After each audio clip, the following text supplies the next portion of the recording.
हमारे भाग्य में हजारों सालों से ये सूरज काला ही रहा है।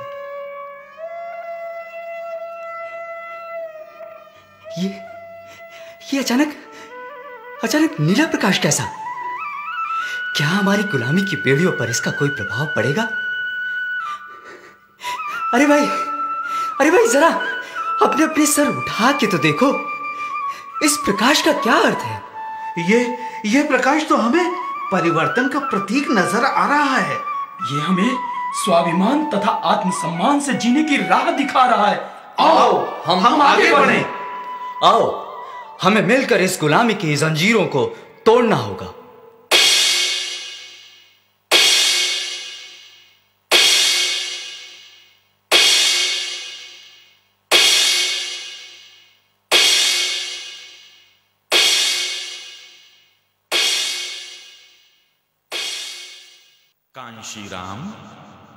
कांशी राम, मेरे अंदर जो व्यवस्था परिवर्तन की ज्वाला धधक रही थी, वो मैं तुम्हारे अंदर महसूस कर रहा हूं। मुझे आशा ही नहीं बल्कि पूरा विश्वास है कि भारत देश में सामाजिक परिवर्तन की लड़ाई जो मैंने शुरू की थी, उसे तुम ही आगे ले जा सकोगे। मैंने काफी संघर्ष के बाद अपने समाज के करोड़ों करोड़ दबे कुचले लोगों को ऊपर उठाने और उन्हें उनके मूलभूत अधिकार दिलाने के उद्देश्य से भारतीय संविधान में व्यवस्था करती थी। इस व्यवस्था का फायदा तो बहुत लोगों ने उठाया है कांशीराम, लेकिन उन्होंने अपने समाज के लोगों को ऊपर उठाने का कोई सार्थक प्रयास नहीं किया। मैंने एक ऐसे राष्ट्र का सपना देखा था जो हमें सामाजिक बराबरी का दर्जा दे सके, हमें स्वाभिमान से जीने का अधिकार दे सके, हमारे लोगों के साथ पशुओं जैसा नहीं बल्कि इंसानों जैसा बर्ताव हो। मैं ऐसा राष्ट्र चाहता था कांशीराम, और ऐसा तभी होगा जिस दिन इस देश की सत्ता पर हमारा कब्जा होगा। उठो, आगे बढ़ो, इस देश में रह रहे करोड़ों दबे कुचले लोगों को इकट्ठा करो, उन्हें शिक्षित करो, संगठित करो, संघर्ष करो।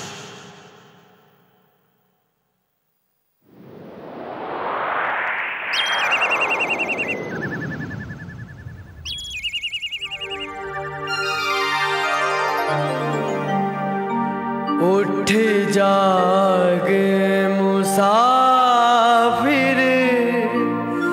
भोरे भाई,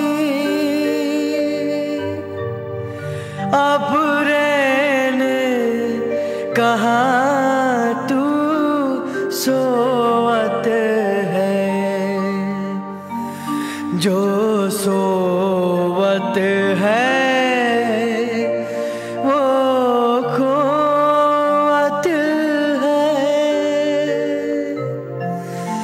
जो जागत है वो पावत है। उठ जाग मुसाफिर भोरे भाई।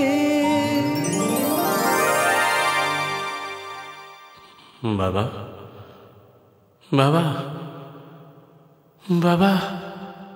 अरे क्या मैं सो रहा था या कोई सपना देख रहा था? नहीं, मैं सो नहीं रहा था, मैं तो चिंतन में डूबा हुआ था। अगर मैं ही सो गया तो हमारे अज्ञानी समाज को कौन जगाएगा? बाबा, आपका सपना व्यर्थ नहीं जाएगा, मैं इसे जरूर साकार करूंगा। मैं बदलूंगा इस देश की तस्वीर को और अपने करोड़ों लोगों की तकदीर को मैं बदलूंगा, मैं बदलूंगा, मैं बदलूंगा।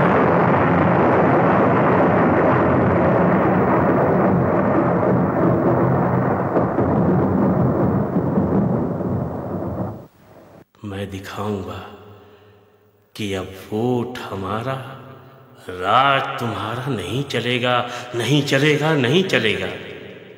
मैं दिखाऊंगा जिसकी जितनी संख्या भारी उसकी उतनी भागीदारी। मैं इस देश की सामाजिक व्यवस्था बदल कर ही रहूंगा। मैं आपको वचन देता हूं बाबा।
अरे भाई राम प्रसाद, रात के 2 बज गए।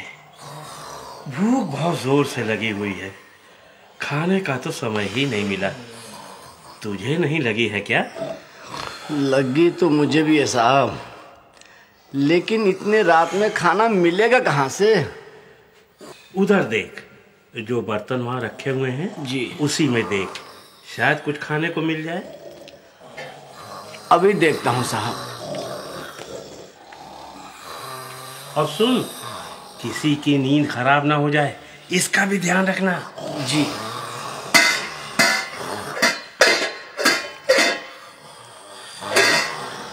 इसमें तो कुछ भी नहीं है। हाँ, कुछ सूखी रोटियां पड़ी हैं। खाने के लिए दाल सब्जी भी नहीं है, तो खाएंगे क्या? ला, तू मुझे सूखी रोटी ही दे दे। सुन, एक काम कर, 1 गिलास में पानी ले आ। जी, अभी ले आता हूँ।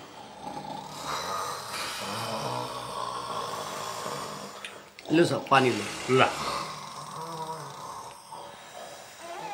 इस रोटी को पानी में भिगोकर खा, जैसे मैं खा रहा हूँ। देख कितना मजा आ रहा है। आखिर हम सामाजिक व्यवस्था परिवर्तन के लिए निकले हैं। हम एक दिन सूखी रोटी नहीं खा सकते क्या?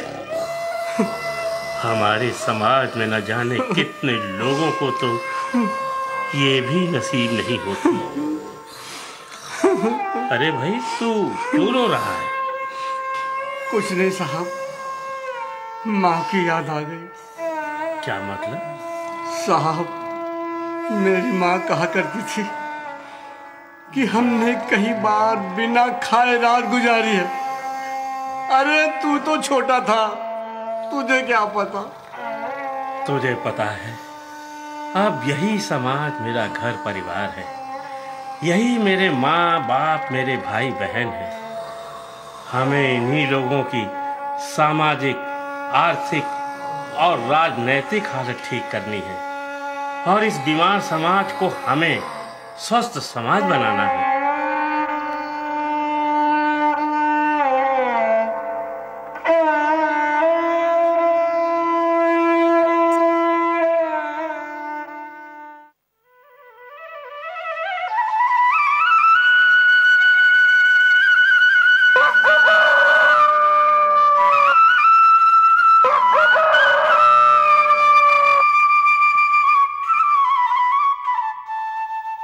मुझे लगता है जातिवाद ही सामाजिक व्यवस्था की सारी सामाजिक बुराइयों की जड़ है। जाति विहीन समाज की स्थापना किए बगैर ये बुराई खत्म नहीं हो सकती। साहब, कैसे खत्म करेंगे? हमने तो सुना है ये सामाजिक व्यवस्था तो ईश्वर ने बनाई है। नहीं, इस दुनिया में हर चीज इंसानों ने बनाई है। बड़े से बड़े पुल जो एक दूसरे को जोड़ते हैं, पहाड़ को भेद कर रास्ता बना दिया जिसे हम सुरंग कहते हैं। जब दुनिया में मशीनें नहीं होती थीं तो इंसानों ने अपनी इच्छा शक्ति और अदम्य साहस का परिचय दिया। तो साहिब, हमें सबसे पहले क्या करना होगा? जाति व्यवस्था को जड़ से खत्म करना, यही हमारा पहला ध्येय होगा।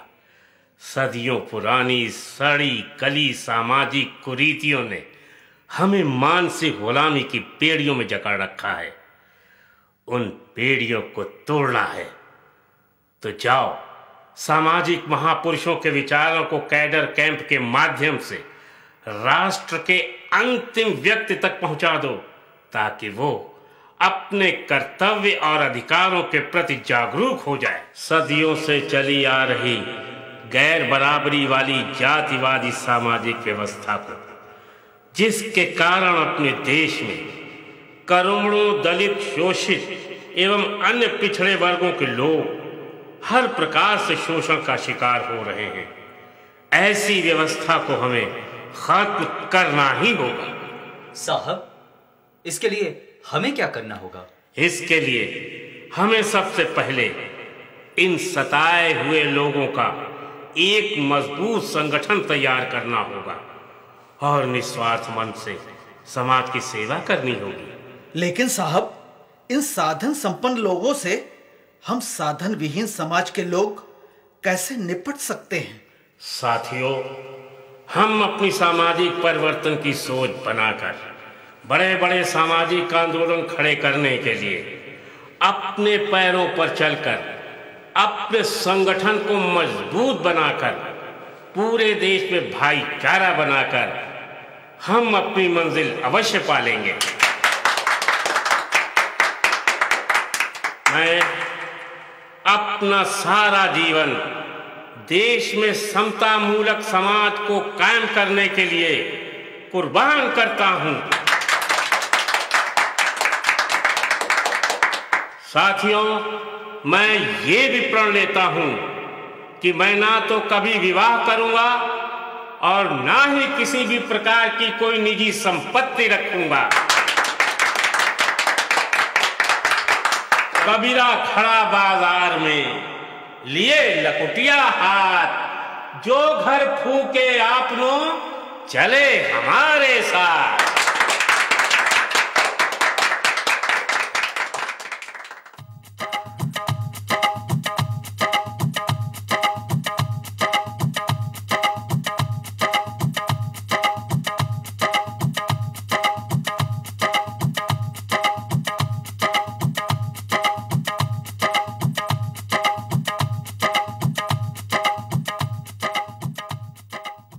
साथियों, हमें अपना बामसेफ का संगठन चलाते हुए 6 वर्ष लगभग हो चुके हैं।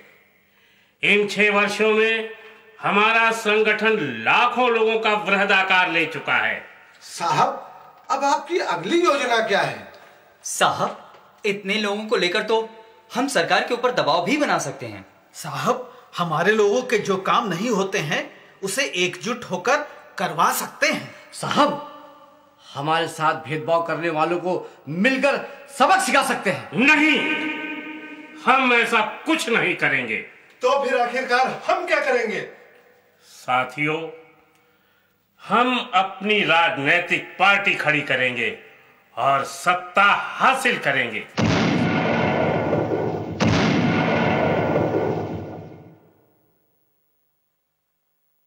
साहब, क्या यह संभव हो सकेगा? 100%। साहब, क्या हम इतनी बड़ी बड़ी पार्टियों के सामने टिक सकेंगे? साहब, क्या हम 100 साल पुरानी पार्टी से लड़ पाएंगे? हम टिकेंगे भी, लड़ेंगे भी, बढ़ेंगे भी।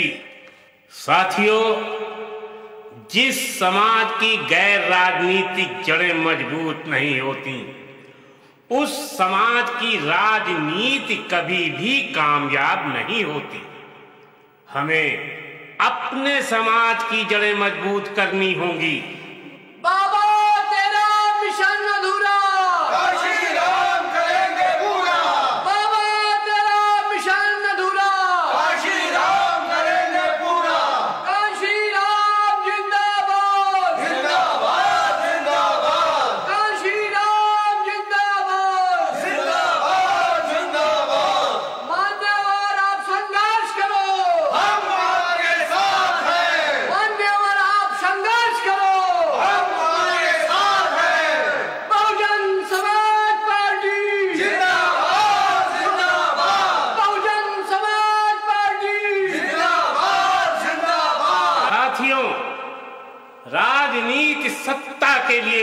है और सत्ता बिना संघर्ष के नहीं मिलती। और इस संघर्ष में ईंट का जवाब पत्थर से देने के लिए तैयार रहो।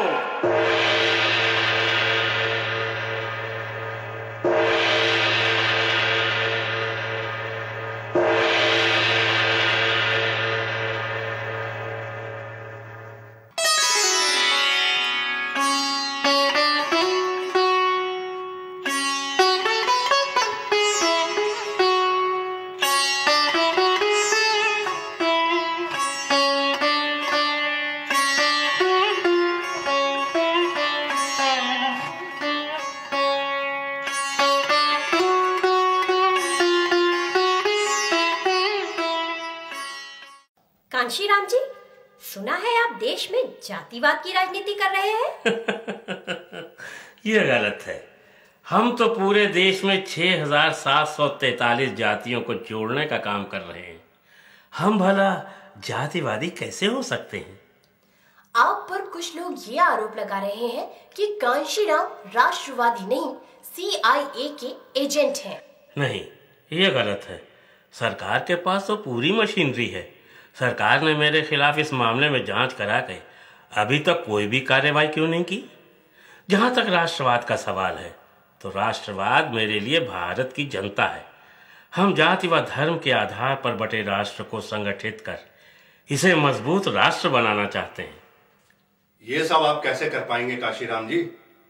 कहा तो ये भी जा रहा है आप पार्टी में अकेले ही वन मैन शो हैं।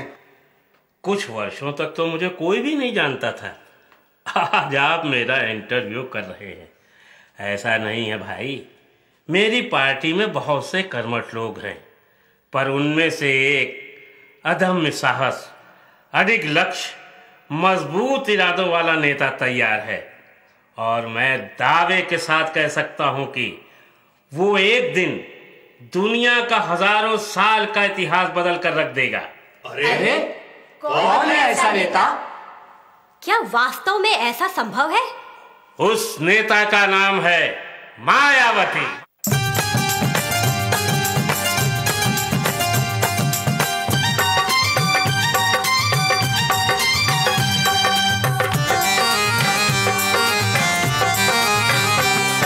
समझदारी तेरी अजब है सरकार, समझदारी तेरी अजब है सरकार।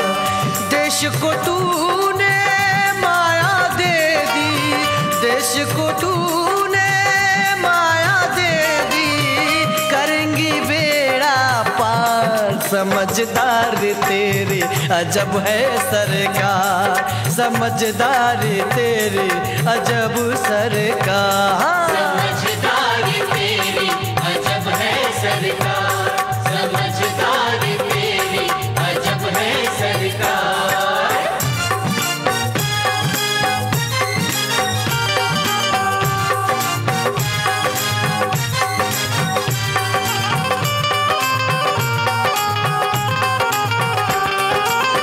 सोते हुओं को तूने जगाया,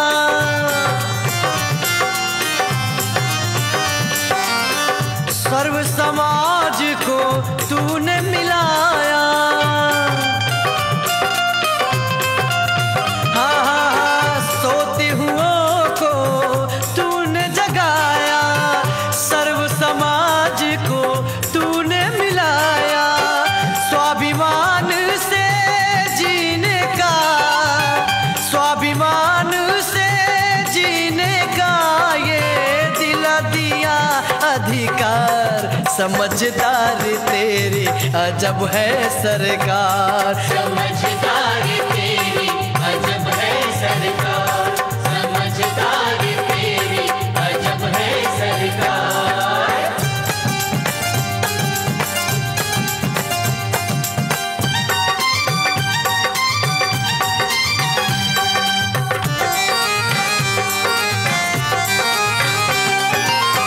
साहू फुले भीमराव का सपना,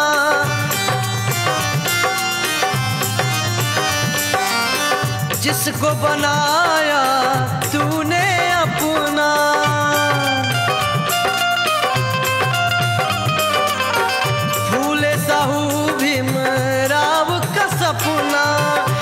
को बनाया तूने अपना, संघर्ष से ये सत्ता तक का, संघर्ष से ये सत्ता तक का सपना हुआ साकार। समझदारी तेरी अजब है सरकार, समझदारी तेरी अजब है सरकार, समझदारी तेरी अजब है सरकार।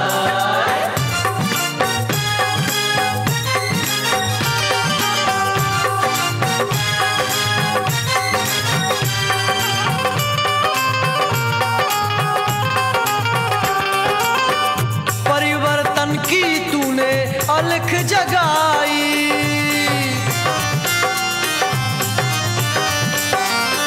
बिखरा समाज बने भाई भाई। हो परिवर्तन की तूने अलख जगाई, बिखरा समाज बने भाई भाई। सर्वजन हिताय सर्वजन सुखाय, सर्वजन हिताय सर्वजन सुखाय। भीम की हुई जय जयकार, समझदारी तेरी अजब है सरकार, समझदारी